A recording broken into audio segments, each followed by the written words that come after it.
Така, тоа е најавата за она што следи на Слободен печат, меѓународна анализа. Ки посакам добро утро на моите колеги.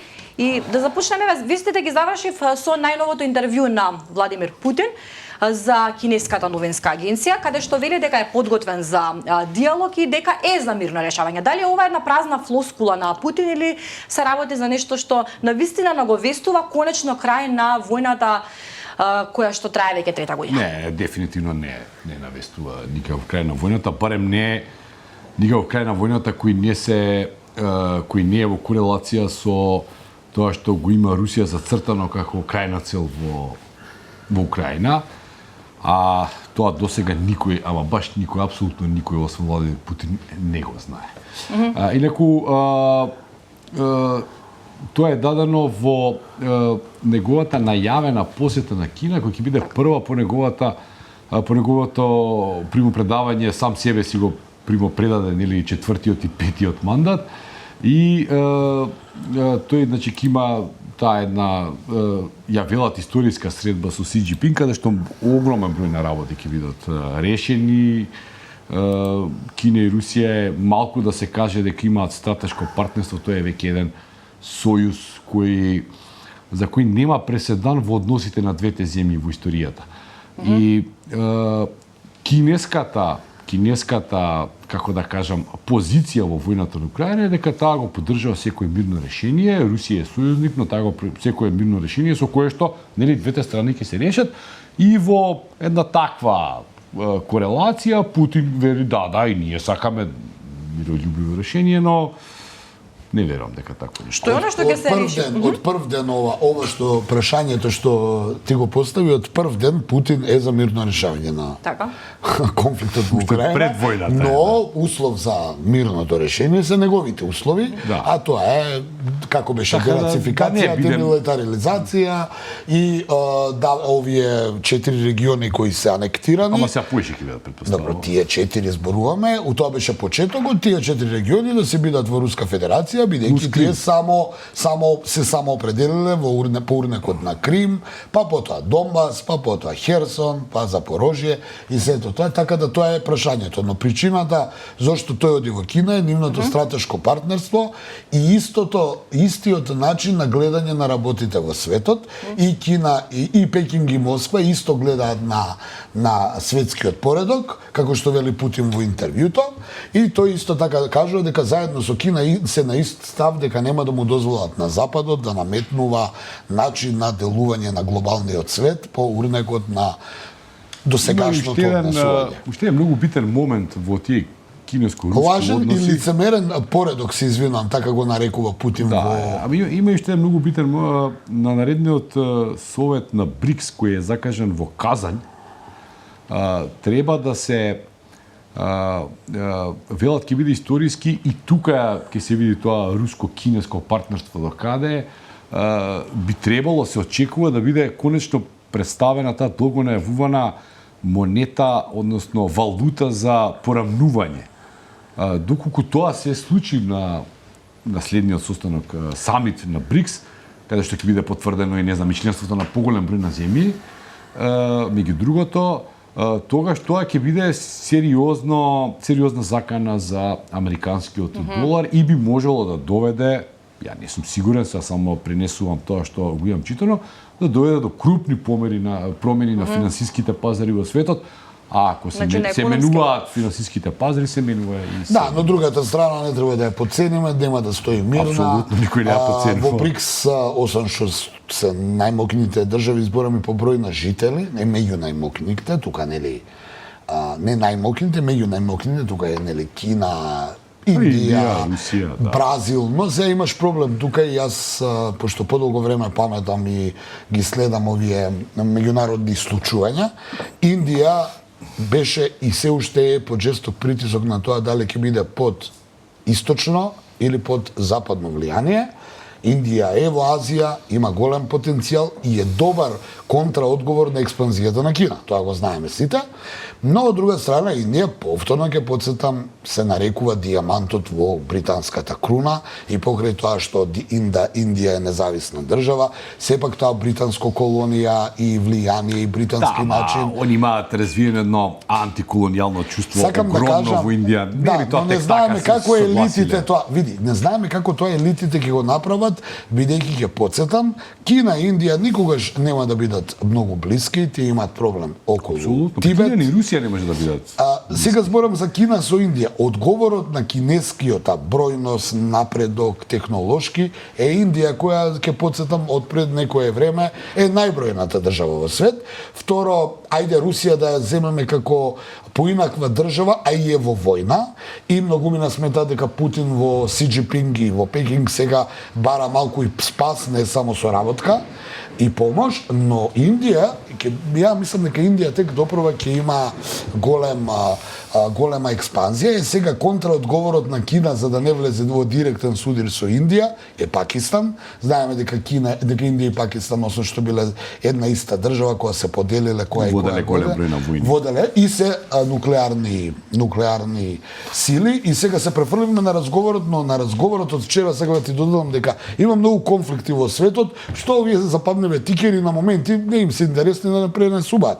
Имаме секојдневно во Кашмир суди престрелки. Тоа е војна зона е тоа, више 50 години. Пакистан и Индија, имаме на Тибет, помеѓу Кина и Индија. Пакистан и Бангладеш, кои исто едно време беа една земја. Пакистан и Бангладеш се па нели одцеп од одцеп и да не замараме многу со разговорот. Сума сумарум, Кина и Русија во моментот во што се земји членки на Советот на безбедност и кои секогаш се 2:3, нели, Кина и Русија наспроти САД, Франција и Британија, се 3:2 секогаш, оттаму и тие настојување да дојде до реформи и во Советот за безбедност, каде што па сака да влезе и Јапонија, и Индија, но и Бразил, и Германија. И сега тоа ќе видиме како ќе се менува светот и светот очигледно се менува, особено што разликата во силите почува полека да не е веќе толку многу во корис на Западот, се уште е, но не е толку многу.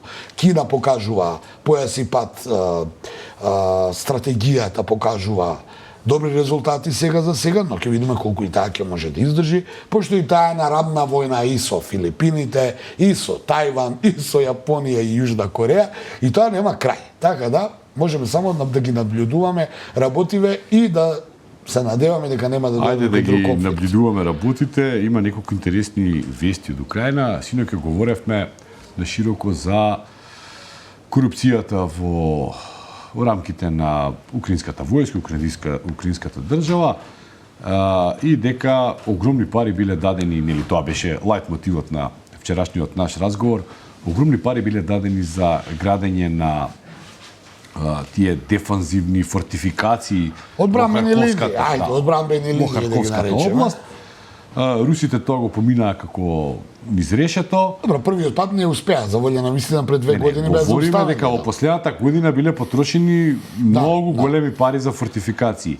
И синоќа се појавија сателитски снимки, тие предизвикаа огромен бес на социјалните мрежи пред се на украинците, каде што се гледа дека градежниот материјал оние змееви заби што ги викаат, тоа се антитенковски препреки, да, како стојат растурени покрај патот, дека не се поставени, дека не се едноставно некој ги платил, ги донел, ги оставил и никој не ги поставил како што треба. Секоја војна има војно профитерство, мислам, ние бевме сведоци во војните во 90-тите тука. И како резултат на тоа е дека Волчанг се речи си предпаѓање, дека има не само неколку џепа во градот, а што е битното тоа, попаѓањето на Волчанг, значи тоа е поблиску од 25 километри од таа прва одбранбена линија на градот Харков и со тоа што првата одбранбена линија ќе стане ранлива на било кое артилериско оружје кое што го поседуваат руските сили од таа северна армиска група, а претпоставам се работи за поголем број на артилериски орудија, кои што ќе можат без никаков проблем да го целат Харков, бидејќи знаеме сите за артилерија нема против. Самиот шеф на украинското разузнавање вчера излезе со критики и рече ние сме топовско месо, тука се ја парафразирам. Да. И дека обвини сирски, се обвини, да. Се живо обвини. Првите обвини, ја мислам дека и Зеленски го обвини бидејќи на крајот света од таму. А Зеленски ги бришеше постовите, синој кога беше дека ги брише постовите од пред година дена како тој беше воодушевен од фортификацијата која била изградена. Па неговото владење има многу корупција, дали е он директно вмешан или не, тоа ќе се покаже, но што е последно, 30 на 40.000 војници веќе јуришаат во тоа место што ти го кажа во тој град. Да, и се веќе пред Харков и уште 50.000 војници според украинците се на граница. Сега многу важно да кажеме дека Харков, освен што е втор по големина град во Украина, е само 40 километри од руската граница, што ја прави достапност на било која артилерија која стрела врз позициите, но не и врз градот се уште. Сега почна да излегуваат анализи зашто е Харков толку важен. Харков се смета за индустријски град, каде што е направено првото цепење на атом во Советскиот сојуз. Важен е за е гигантски град. Важен е за Русија, но важен е и за Украина, бидејќи во Харков беше еден од попознатите градови по ранешниот Советски сојуз. Апсолутно. Така да е битен стратешки. Во Втората светска војна има две опсади за Харков кои се многу битни. И сега има многу историски, многу поети таму живееле во Харков, дури и украински, мислам дека Тарас Шевченко бил во Харков или Засолнет. Значи, го спомнав него бидејќи тој е... Не, од таму, ама бил е. Не од таму, него таму живеел. И Ленин не бил од Финска, па живеел у Хелсинки, нели? Сакам да кажам, многу е важен, но и е можеби малку предизвик или комплекс, како да го кажеме, за Путин, бидејќи во првите денови на конфликтот, таму најмногу се очекуваше дека без проблем руската армија. Тие пратија многу ситни, они пратија вод на подобранци, како да кажем. Можеби Москва се почувствува, сега ја карикирам, можеби беше само некаква мамка. Се почувствува изневерена, дека очекуваше баш луѓето... А како да очекува од луѓето нешто да направат кога ти си пратил 50 војници, мислам? И луѓето можеби не знаеме какво било расположението кога ти доаѓа војска, чива и да, мислам. Од друга страна, НАТО инструкторите кои знаеа дека Русија ќе нападне, таму ги поставија на елитните тие, освен тие фортификации за кои ти зборуваш, и они Азов, Ајдер, како се викаат тие нивни... Ајдар, и сада Кракен, Десни центар, сите оние, да кажеме, платенички, паравојни структури, сигурно не војувале обични украински војници таму, а овие беа обични руски војници кои требаше да испарадираат и да демонстрираат војна сила. И тука можеби ова се после 2 години, сега ќе видите вие, а можеби и испровоцирани од тоа што Белгород многу често се гаѓа и знаеш како кога ти си во офанзива и некој те удира на твоја територија, тоа е на некој начин малце и достоинство. Бидејќи наш политичко и војнички гледано ти не гледаш дали некој настрадал или не, туку дали си поразен или победник. Така да, би се чини дека Харков. Сега дали ќе го освојат Харков? Останува уште прашањето, бидејќи може само да го заокружат. Нити може да знаеме такво нешто, нити да претпоставиме. Зборуваме во контекст на темата што е зборуваме. Не верувам, ја лично не верувам дека ќе влезат. Но и самите украинци, ке скратам, украинска армија зборам, вели дека задоцнетата помош од Западот е причина зошто русите толку лесно се пробија. Ама зошто не ги изградиле фортификациите?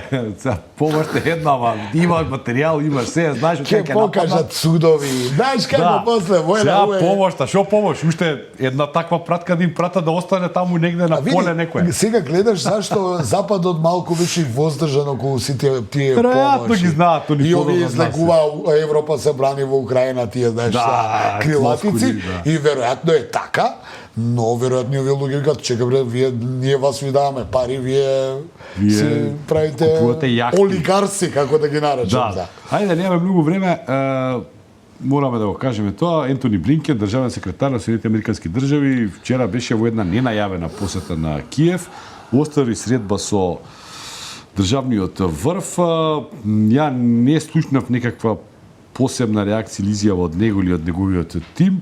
но тоа што го видов е дека по средбата со Дмитро Кулеба, министер за надворешни работи на Украина, дојде во посета на една пицерија во Киев и меѓу другото таму свиреше на гитара и ја отпеа Rocking the Free World од Нил Јанг. Од таткото на кранчот Нил Јанг. Да, веројатно тоа беше некоја порака. Сега не знаеме дали Нил Јанг, што му е планот на Нил Јанг со авторските права. Па не, знаејќи го човекот како револуционер у музиката, дали имаше ли нешто, некакво ехо од Вашингтон, зошто бил таму, што направил, што рекол? Немаше никакво, самиот рече во Последниот пат кога Викторија Нуланд беше во таква посета, Да, тогаш полумистериозна, таа си даде оставка после тоа. Јас мислам дека отиде да им однесе некаква порака која очигледно не е во насока на добрите вести кон Украина, бидејќи се погласни се оние шпекулации за кои и ние зборуваме или ги пренесуваме.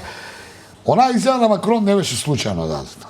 Може би се цртаат некои нови карти, некоја нова зелена маса услови, а паралелно со тоа ти имаш милиарда евра именување на политиката од вчера за денеска кон Израел.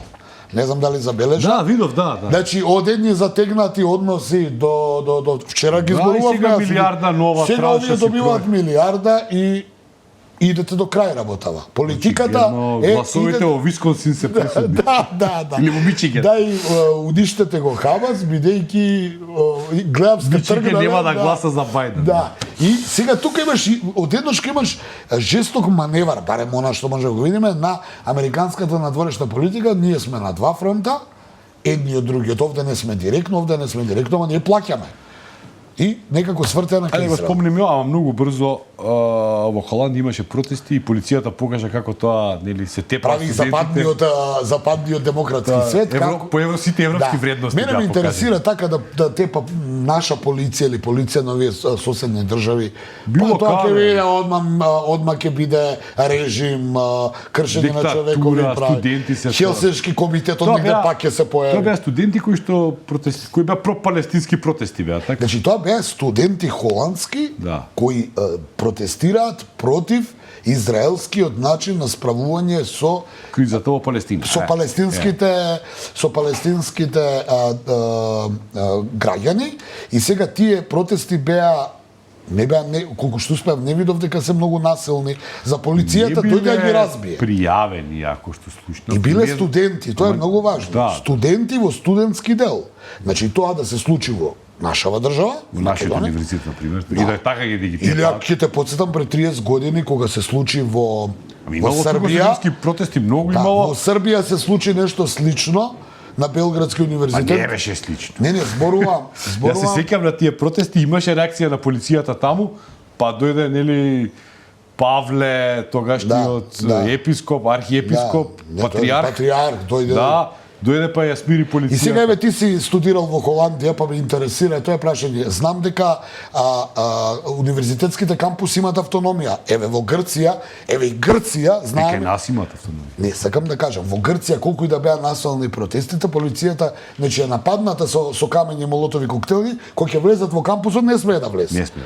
А како во Холандија така многу или се изгледа се многу напред, нешто као Евровизија, ами исто увек се многу напред. Да. И па ние каскаме на 20 Текна години. дека може да влезат во кампусот и да ги тепа студентите. Ама добре беа штитовите, не може да им видиш текне. штитовите полициски беа као викинзи онакви Тие ги знам, да. Да, се Они студира, јаваат да. и коњи едни огромни, знаат како коњица вака Не, да многу се влетаат пред из нас. толпа. Само се многу пред нас.